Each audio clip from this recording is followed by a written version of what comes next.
자, 이번 시간에는 순환에 대해서 배워보겠습니다. 일단 순환계에 대해서 나오는데, 순환계는 물질을 운반하는 기능을 담당하고 심장, 혈관, 혈액으로 구성된다. 간단한 예시로 우리 몸에서 영양소와 산소 등을 온몸에 전달해줘야겠죠. 그래서 그런 물질들을 운반해주는 기능을 담당하는 게 순환계다. 일단 제일 먼저 심장이 나오죠. 심장은 근육으로 이루어져 있는 주먹만한 크기의 한 기관이다. 그래서 심장이 하는 일이 무엇이냐? 수축과 이완을 반복하며 혈액을 순환시킨다. 그런데 이 수축과 이완을 반복한다는 게 바로 심장 박동이죠. 심장 박동은 혈액을 온몸으로 흐르게 해주는 역할을 해요. 그래서 혈액순환을 시킨다. 그래서 심장 같은 경우는 혈액순환의 원동력이라고도 볼 수 있겠죠. 그리고 이제 심장의 구조를 볼게요. 일단 왼쪽 위에 우심방이 있어요. 우심방은 대정맥이라는 곳과 연결되어 있고 온몸을 지나온 혈액을 받아들인다 라는 역할을 해요. 그러니까 온몸을 지나온 혈액을 대정맥을 통해서 받아들이는 거예요. 그러면 이 우심방으로 받아들인 혈액은 밑으로 내려가면서 우심실로 이동을 하게 돼요. 심방과 심실 사이, 또 여기도 심방과 심실 사이에는 판막이라는 게 있어요.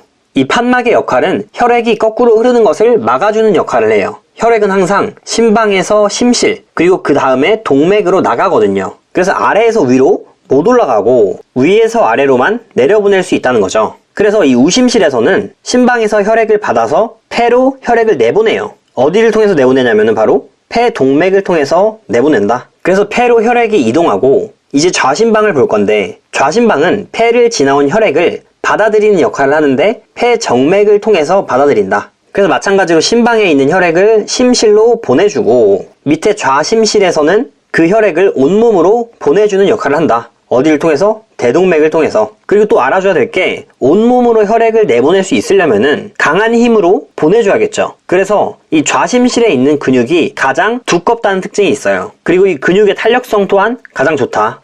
그리고 오른쪽 밑에 심장의 평면 구조도 간단하게 봐볼게요. 온몸의 혈액을 대정맥을 통해서 우심방에서 받아들여서 우심실로 이동시키고 우심실에서는 폐동맥을 통해서 폐로 전달시키고 폐를 거쳐서 폐정맥으로 받아들이고 좌심방에서 좌심실로 내려보낸 다음에 대동맥으로 온몸으로 다시 분비하는 이런 과정이다. 이 과정은 이따가 계속 더 자세하게 볼게요. 그 다음 페이지로 넘어갈게요.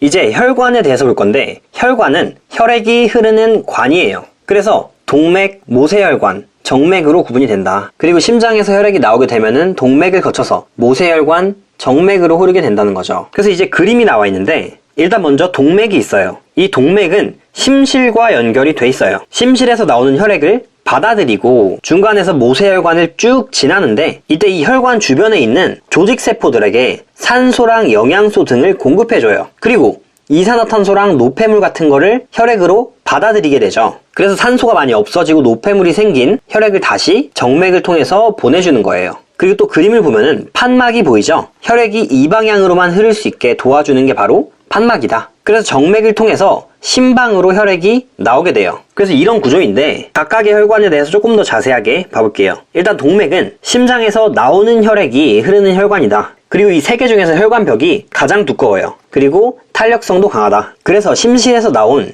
혈액이 높은 압력을 견딜 수 있다. 동맥에서의 혈압이 제일 센데 혈관벽이 두껍고 탄력성이 강하니까 잘 버틸 수 있다라는 거예요. 그리고 혈압이 높았던 이유는 온몸으로 이 혈액을 전달해줘야 되잖아요. 그래서 혈압이 높은 편이다. 그 두 번째로 모세혈관을 볼게요. 모세혈관은 온몸에 그물처럼 퍼져있는 가느다란 혈관이다. 그리고 동맥과 정맥을 연결해주는 역할을 한다. 그리고 혈압이 두 번째로 높아요. 그리고 밑에 정맥 같은 경우가 혈압이 제일 낮은데, 이게 보면은 동맥에서 모세혈관, 그리고 모세혈관에서 정맥으로 혈액이 흐르죠. 이런 과정에서 심실에서 멀어질수록 혈압이 낮아진다 라는 거를 알 수 있어요. 그리고 모세혈관의 특징 중에 혈관벽이 매우 얇아요. 그래서 제일 얇은데, 그 이유는 주변 조직세포 사이에서 물질 교환이 일어났죠. 산소와 영양소를 공급하고 이산화탄소와 노폐물을 받아들였어요.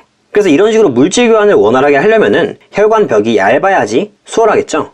다음으로 정맥을 볼게요. 정맥은 심장으로 들어가는 혈액이 흐르는 혈관이다. 그리고 혈관벽은 두 번째로 두껍고, 그러니까 동맥보다는 얇은 거죠. 탄력성도 동맥보다는 약하다. 그리고 아까 또 판막이 존재했어요.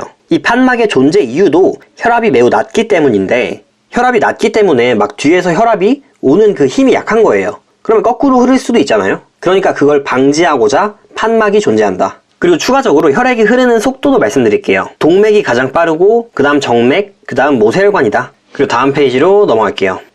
이제 혈액의 구성과 기능에 대해서 볼게요. 일단 혈액은 혈장과 혈구로 이루어져 있어요. 그림에 보면은 이 부분이 지금 혈장이고 그리고 나머지 부분이 혈구인데 혈장은 엷은 노란색의 액체이다. 그리고 거의 대부분이 물이다. 물이 주성분이고 물질을 운반하는 역할을 한다. 그러니까 영양소, 이산화탄소, 노폐물, 혈구 이런 것들을 다 옮겨주는 역할을 하는 거죠. 그리고 일단 첫 번째로 적혈구를 볼 건데 적혈구는 가운데가 오목한 원반 모양이고 핵이 없다 이런 특징이 있어요. 그리고 산소를 운반해주는 역할을 해요. 그리고 만약에 적혈구가 부족하게 되면은 빈혈이 생긴다. 그래서 적혈구는 산소를 운반해주는 작용을 하면서 온몸의 조직세포에 산소를 전달하는 역할을 하죠. 그리고 오른쪽 그림을 또 봐볼게요. 적혈구에는 헤모글로빈이라는 성분이 있어요. 이 헤모글로빈은 붉은색 색소를 가지고 있어요. 그리고 폐처럼 산소가 많은 곳에서는 헤모글로빈이 산소랑 결합을 한다는 특징이 있고 조직세포 주변에서는 주변의 산소의 양이 적어지면서 산소와 분리되는 특징이 있어요. 그래서 이 헤모글로빈이 폐에서 산소를 잘 갖고 와서 조직세포 쪽으로 가서 산소를 분리시키면서 조직세포로 산소를 전달해주는 역할을 하는 거죠. 그리고 다음으로 백혈구를 볼게요. 백혈구는 혈구 중에 크기가 가장 크다. 그리고 모양이 일정하지 않고 핵을 갖고 있다. 이런 특징이 있죠. 그리고 이 백혈구는 식균 작용이란 걸 해요. 식균 작용이 뭐냐면은 몸속을 침입한 세균들을 없애는 작용이에요. 그래서 세균들을 잘 없애기 위해서 세균들이 많이 침입하면 백혈구의 수가 많아지고 기능이 활발해진다는 특징을 갖고 있어요. 그리고 다음으로 이제 혈소판을 볼게요. 혈소판은 혈구 중에 크기가 가장 작은 편이고 모양이 일정하지 않고 핵을 가지고 있지 않다. 그리고 이 혈소판은 혈액 응고 작용을 해요. 그래서 이 혈소판이 부족하게 되면은 혈액 응고가 조금 늦어지겠죠. 그리고 마지막으로 맨 위에 이 혈구들의 크기와 수에 대해서 볼게요. 크기는 백혈구가 가장 크고 그 다음 적혈구, 그 다음 혈소판이다. 그리고 양은 적혈구가 가장 많고 그 다음 혈소판, 그 다음 백혈구다. 그래서 적혈구 안에 있는 헤모글로빈이 붉은색 색소를 띠는데 적혈구의 양이 가장 많기 때문에 우리의 혈액은 붉은색을 띠게 된다 라는 것까지 알아주면 좋겠죠. 다음 페이지로 넘어갈게요. 마지막으로 혈액순환 과정에 대해서 볼게요. 일단 밑에서 동맥혈과 정맥혈의 정의에 대해서 알아야 돼요. 일단 중요한 게 동맥혈은 동맥에 흐르는 혈액이 아니에요. 산소를 많이 포함한 혈액이에요. 그리고 반대로 정맥혈은 산소를 적게 포함한 혈액이에요. 그래서 이 차이에 대해서 먼저 알고 넘어갈게요. 그래서 위를 보면은 이 심장에서 좌심실에서 온몸으로 혈액을 내보내주죠. 그래서 이 좌심실에서 내보내는 혈액이 대동맥을 통해서 온몸의 모세혈관으로 들어가게 된다. 그런데 이때의 혈액은 산소와 영양소가 되게 많아요. 그래서 온몸의 모세혈관을 지나면서 조직세포에 산소랑 영양소를 공급해줘요. 그래서 원래는 산소가 많았으니까 동맥혈이 흐르고 있었는데 온몸의 모세혈관을 지나면서 산소와 영양소들을 공급해줘서 정맥혈로 바뀌게 돼요. 그리고 이 정맥혈은 산소가 없어졌을 뿐만 아니라 조직세포에서 이산화탄소와 노폐물 같은 것들을 받아와요. 그래서 이 산소가 없는 정맥혈을 대정맥을 통해서 우심방에서 받아들이고 우심방에 있던 혈액은 우심실로 내려가서 폐동맥을 통해서 폐로 가게 돼요.